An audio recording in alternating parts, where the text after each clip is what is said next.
ശ്രീമതി രഞ്ജിനി കൂടി ചേരുന്നുണ്ട്. ശ്രീമതി രഞ്ജിനി, താങ്കൾ എങ്ങനെയാണ് ഇന്നത്തെ ഈ ഓർഡറിനെ കാണുന്നത്? ഇതൊരു ഇന്ററിം ഓർഡർ ആയിട്ടാണ് സ്പെഷ്യൽ ബെഞ്ച് നൽകിയിരിക്കുന്നത്. താങ്കൾ എങ്ങനെ ഇതിനെ കാണുന്നു? ഇതൊരു പോസിറ്റീവായുള്ള അപ്രോച്ച് ആണോ?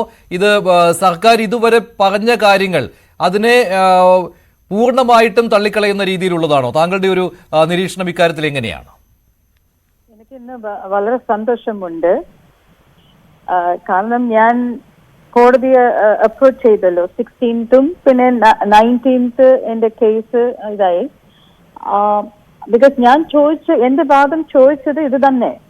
ബിക്കോസ് ഞാൻ പോയത് because of the consent and confidentiality matter ആണ്. Because I am a direct second party to the hearing. ബാക്കി എല്ലാവരും ഒരു തേർഡ് പാർട്ടീസ് ആണ്. സോ എനിക്ക് ലോക്കൽ സ്റ്റാൻഡായി ഉണ്ടായിരുന്നു. പിന്നെ അത് മാത്രമല്ല, എനിക്ക് എന്റെ വാദം കേൾക്കാൻ പറ്റിയിട്ടില്ല. ബിക്കോസ് ഇറ്റ് വാസ് 19th 1:30 മണിക്ക് എനിക്ക് എന്റെ കേസ് വന്നിരുന്നു. പിന്നെ ഡയറക്ഷൻ കിട്ടി to approach the single bench. 3 മണി വരെ ടൈം കൊടുത്തിട്ടുണ്ട്. പക്ഷെ 2:30 ഗവൺമെന്റ് ആ റിപ്പോർട്ട് റിലീസ് ചെയ്തു. സോ എന്റെ വാദം it's always I want this to be publish. Report പുറത്ത് വരണം. പക്ഷേ ഞങ്ങൾ ഈ പാർട്ടിസിപ്പന്റിന് ഉള്ള നിലയിൽ നമുക്ക് അഷ്വറൻസ് തന്നിരുന്നു. നമ്മളുടെ പ്രിവസി കോൺഫിഡൻഷ്യാലിറ്റി എല്ലാം സീക്രസി ആയിട്ട് വെക്കും.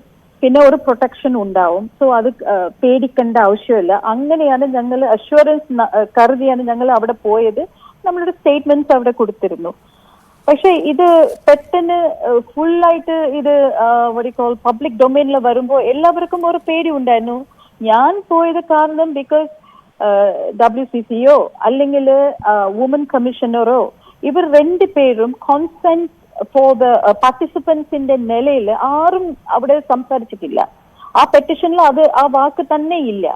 അത് കാരണം കൊണ്ടാണ് ഞാൻ ലാസ്റ്റ് മിനിറ്റിൽ പോയത്. പക്ഷേ ഞാൻ കേൾക്കപ്പെട്ട എന്റെ പ്രയറിൽ കിട്ടിയ ഇതല്ല ഇന്ന് വന്നത്. Because I am so happy. ഒന്ന് സീൽ എൻവലപ്പില് ഈ റിപ്പോർട്ടും ഈ സ്റ്റേറ്റ്മെന്റ്സ് എല്ലാം കൊടുക്കണമെന്ന്. That was on 22nd August ഉള്ള ജഡ്ജ്മെന്റ് ആണ്. അത് ഇന്ന് വന്നു. That's good. And second thing is അതിലെ റിപ്പോർട്ടിൽ ഉള്ള ക്രിമിനൽ ആക്ടിവിറ്റീസ് അത് SIT ടീം ഹാവ് ടു എന്താ പറയാ ഇൻവെസ്റ്റിഗേറ്റ് ചെയ്തിട്ട് കേസ് എടുക്കണമെന്ന് പറഞ്ഞിട്ടുണ്ട്. അതും ഞാൻ പ്രേ ചെയ്ത ഒരു ഇതാണ്. സോ എന്ത് കാരണം കൊണ്ട് ഐ ഫീൽ ദാറ്റ് എനിക്കൊരു വിക്ടറിയാണ് ഇന്ന്. തേർഡ് തിങ് ഇസ് നമ്മൾ എല്ലാവരും ഈ റിപ്പോർട്ടിൽ ആ റെക്കമെൻഡേഷൻ ആണ് വളരെ ഇമ്പോർട്ടന്റ് അല്ലേ. ഒരു ജസ്റ്റിസിന്റെ റെക്കമെൻഡേഷൻ ആണ്. അത് എന്താ? ഒരു ട്രൈബ്യൂണൽ വേണം. പിന്നെ പുതിയ നിയമങ്ങൾ വേണം. ട്രൈബ്യൂണൽ മീൻസ് സ്പെഷ്യൽ പവേഴ്സ് ഇരിക്കുന്ന ട്രൈബ്യൂണൽ ആണ്. ബിക്കോസ് ഇവിടെ പോക്സോ പിന്നെ ബാക്കിയുള്ള ഒരുപാട് സെക്ഷൽ കാര്യങ്ങൾ സെക്ഷൽ മാത്രമല്ല, അത് ലൈക്ക് എന്താ പറയാ കോൺട്രാക്ട്സും പിന്നെ ഒരുപാട് ഡിസ്ക്രിമിനേഷൻ ഉള്ള കാര്യങ്ങളും ഉണ്ട്. സോ അത് ട്രൈബ്യൂണലിൽ സ്പെഷ്യൽ പവേഴ്സ് ഉണ്ടെങ്കിൽ അവർക്ക് അത് അവര് they can come up and they can give a solution. ശരി. പക്ഷെ രഞ്ജിനി ഒരു ചോദ്യം ചോദിച്ചോട്ടെ. രഞ്ജിനി, ഇപ്പോൾ താങ്കൾ പേടിച്ചത് വെറുതെയായി പോയി എന്നുള്ള കാര്യമുണ്ടല്ലോ.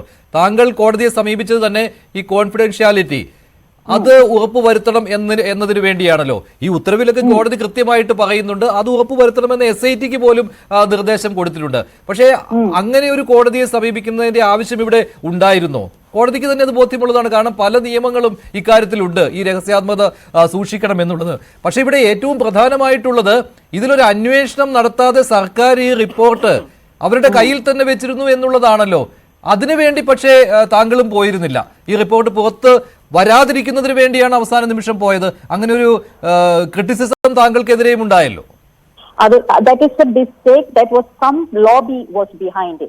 എന്നെ ടാനിഷ് ചെയ്യാൻ ഒരുപാട് ലോബി ഇവിടെ ഉണ്ടായിരുന്നു. അതാണ് ഇരുന്നത്. ഞാൻ ഇപ്പൊ നിങ്ങളോട് എക്സ്പ്ലെയിൻ ചെയ്തല്ലോ ഞാൻ എന്ത് കാരണം കൊണ്ട് പോയതെന്ന്. ഞാൻ ആദ്യം തൊട്ട് ഞാൻ പബ്ലിഷ് ചെയ്യണമെന്നാണ് പറഞ്ഞത്.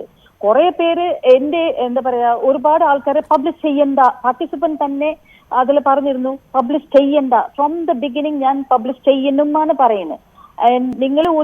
നിങ്ങളുടെ ആർക്കൈവില് നമ്മളുടെ law minister P. Rajeev I think 2022 ഇത് നിങ്ങൾ എടുത്ത് നോക്കിയാലേ അവിടെ കൃത്യമായിട്ട് ലോ മിനിസ്റ്റർ പറഞ്ഞിട്ടുണ്ടല്ലോ ചിലവര് പബ്ലിഷ് ചെയ്യണ്ടാന്ന് പറഞ്ഞു. പക്ഷേ WCCയിലെ ഒരു അംഗം പറയുന്നു പബ്ലിഷ് ചെയ്യണമെന്ന്.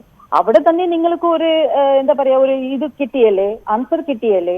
അപ്പൊ ആരാണ് പബ്ലിഷ് ചെയ്യാന്ന് പറയുന്നത്? ഞാൻ പറയുന്നു, ഞാൻ from the beginning I am saying publish ചെയ്യണം. പക്ഷെ കുറെ പേര് ഏതോ അജണ്ട വെച്ചിട്ട് എന്താ ടാർണിഷ് ചെയ്യണം. I don't bother about it. പക്ഷെ ഇന്ന് വന്ന judgment I am so happy. കാരണം ഇതാണ് ഞാൻ ചോദിച്ചത്. അത് ഇപ്പോ പതുക്കെ കോടതി, ബഹുമാനപ്പെട്ട കോടതി അത് ഇത് ചെയ്തു. ഞാനത് വെൽക്കം ചെയ്തു. പക്ഷെ ഈ SITയോട് ഈ ഇൻവെസ്റ്റിഗേഷൻ എങ്ങനെ പോണു, അവിടെയാണ് എനിക്കൊരു എന്താ പറയാ ഒരു സംശയം ഇൻ ദ സെൻസ് ഇപ്പോ 2017 ആ നടിക്ക് തന്നെ ഇതുവരെ ജസ്റ്റിസ് കിട്ടിയിട്ടില്ല. ഓക്കെ, അങ്ങനെ ഇരിക്കുമ്പോ ഇത്ര പേര് ഈ റിപ്പോർട്ടിൽ ഇരിക്കുന്ന പാർട്ടിസിപ്പൻസ് ഉള്ള ആൾക്കാരുടെ എങ്ങനെ ഈ കേസ് എങ്ങനെ കൈകാര്യം ചെയ്യും? ഇന്നും ഞങ്ങളും അതുപോലെ തന്നെ വെയിറ്റ് ചെയ്യണമോ, അല്ലെങ്കിൽ ഇത് സ്പീഡി ട്രയൽ വരുമോ? ഇവിടെയാണ് ഒരുപാട് ഓർഡർ വായിച്ചപ്പോൾ മനസ്സിലായത് ഈ പൂർണ്ണമായ വിവരങ്ങൾ, അതിനകത്ത് ഈ ഓഡിയോ വീഡിയോ ഡോക്യുമെന്റ്സ് ഉൾപ്പെടെയുള്ളവ SITക്ക് ഹാൻഡ് ഓവർ ചെയ്യണമെന്നാണ് കോടതി പറഞ്ഞിരിക്കുന്നത്. അപ്പോൾ SIT അത് പരിശോധിക്കുമ്പോൾ ആരാണ് ഇതിലെ വിക്ടിം എന്നുള്ള കാര്യം ബോധ്യമാവുകയാണല്ലോ SITക്ക്. നേരത്തെ കുറെ ആളുകൾ ഇത് വെളിയിൽ വന്നു പറഞ്ഞിരുന്നു. അവരുടെ പരാതിയിൽ ഇപ്പോൾ പോലീസ് കേസെടുത്തിട്ടുണ്ട്, FIR ഇട്ടു, അതിൽ 164 സ്റ്റേറ്റ്മെന്റ് എടുത്തു. ചില നടന്മാർക്ക് അതിൽ മുൻകൂർ ജാമ്യവും കിട്ടി, ആന്റിസിപ്പേറ്ററി ബെയിലും കിട്ടിയിട്ടുണ്ട്.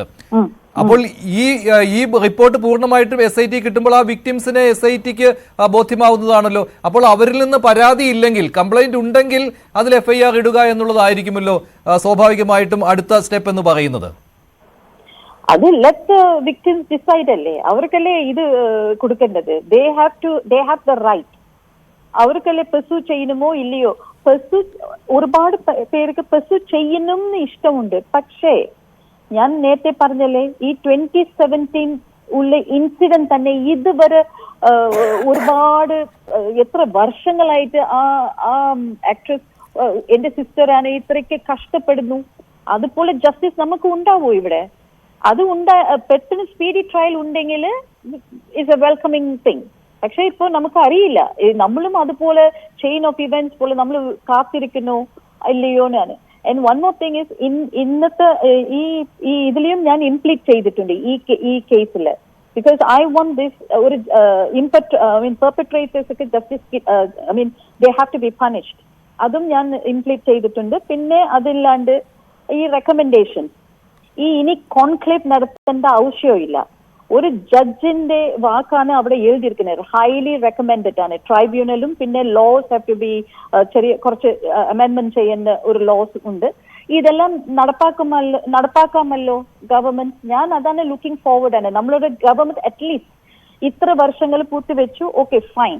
പക്ഷെ ഇനിയെങ്കിലും കോൺക്ലേവ് നടത്താതെ ഈ ട്രൈബ്യൂണലും ഈ സംബന്ധപ്പെട്ട ഈ റെക്കമെൻഡേഷൻസ് ഉണ്ടല്ലോ, അതുകൊണ്ട് നടപ്പാക്കിയാൽ കൊള്ളാമാണ്. ഞാൻ അതുവരെ വേണ്ടി വരും മിക്കവാറും. കാരണം കോടതിയുടെ ഒരു ഈ ഓർഡർ വായിക്കുമ്പോൾ അത് തന്നെയാണ് മനസ്സിലാവുന്നത്. അഡ്വക്കേറ്റ് BN ഹസ്കർ, ഈ കോൺക്ലേവ് നടത്താൻ ഇറങ്ങി പുറപ്പെട്ട